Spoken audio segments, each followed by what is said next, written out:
Hello, in this video I'm going to talk about the camera simulator links that I've included for you here. So basically, if you click on this Be the Camera link, it's going to take you to a different website where you have some interesting options, and these simulators will help you get more comfortable with using your own camera functions. So basically we have a photo, you have different photos you can choose from. I'm just going to keep it on Tree Bear at 50 millimeters. That's a really nice normal lens. And then there are also images of cropped lenses, which is something that you might want to check out in cases that's not supported. But I'm going to keep it on full frame digital SLO. And most of you are probably going to be using kind of like a zoom lens or a lens that would go from 24 millimeter to 105 millimeter with the f-stop opening at f4. I would say if most of you are using like a kit camera or a camera that came with a lens, you're going to have a lens something like this. So if you use this particular choice, this option, which is kind of the most normal option, it's going to enable you to see minimum depth of field, showing motion, and just getting familiar with the functions on your camera. So you can change your ISO. Obviously, increasing the ISO, you start to see the noise, which is the digital noise happening, and you also are making your image much brighter because here I've got it on manual, so I'm just changing how the sensor is interpreting the light. And I forgot to mention, there's also different modes. There's automatic, where you don't have as much control. There's aperture priority, which I'm not teaching you at this point. And there's shutter priority, which is also an awesome program mode. But I really want you guys to work in manual because I want you to have complete control over the outcome of your picture in regards to the depth of field and the motion and the stop motion, and of course composition and all of that. But those are the key components that I'm trying to get you to learn about with this learning unit. So I'm going to go ahead and leave this on ISO. We'll put it on 400. And we've got different aperture settings you can change, and it's telling you right away how much underexposed your photo is. And these are, again, everything is set to 18% gray. But you can at least start to navigate, with a slower shutter speed, it gets lighter. With a faster shutter speed, it gets darker. With a more open f-stop. And you can just see the changes, right? And you can also see their EV evaluation set for 9. So this is a little bit also, I just want you to use this program. It was one of the few that I found that was free. So you can just get familiar with changing and how that affects your image and some of the information that you might gain.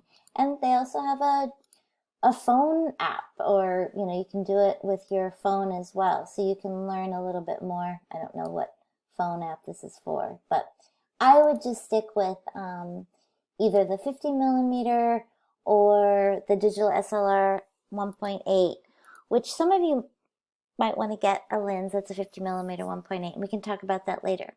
The other link is put out by Canon, and this is also a really cool exposure simulator, different than the other one because you can actually take a picture and compare your photographs.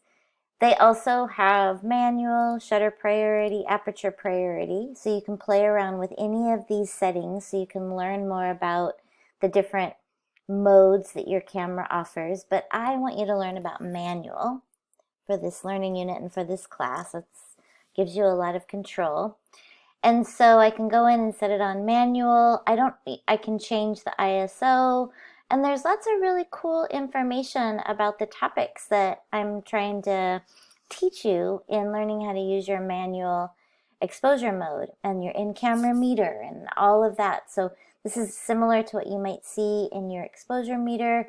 You can change your ISO. These are all set to different f-stops and shutter speeds that allow you to, if I were to set this at 200, it looks like I'm underexposing by a shot, by a stop. It doesn't show it here in the picture, but if I take a picture, then it's a little dark. It's showing the motion, so we can't see that propeller stopped. I can save that picture. And now I can go to a faster shutter speed, say 4,000th of a second. Now here it would be very underexposed with the aperture at 4.5. So I would need to open up my aperture, and unfortunately it's not, because of my ISO being at 200, I can't do it. It would be very underexposed. So then I can adjust my ISO, because this is an indoor photograph, so there's not a lot of light.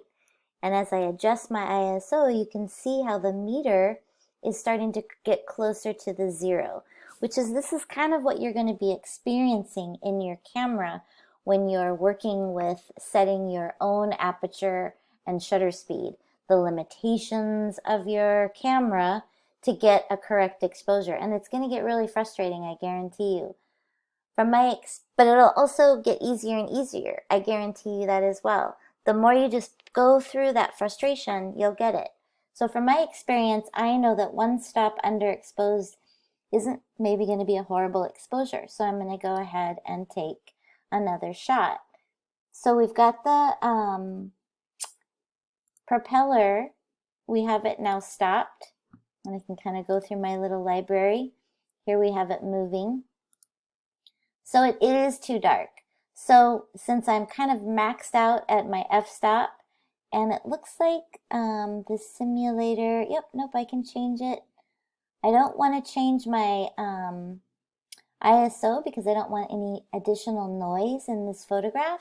Might want to choose to blow it up really big at some point. So I've got 1/15th of a second, f2.8, which is going to give me minimum depth of field, and it's saying I have a good average exposure. So here's the 3 photos that I made. A dark one with stop motion, a decent exposure, it's a little dark, showing the motion. And where's the last one I took? And here's the last one that's much brighter, also stopping the motion, and really great minimum depth of field. So the camera is kind of focusing on this almost through the middle of the frame, but towards the front of the camera. Like here's the background, foreground.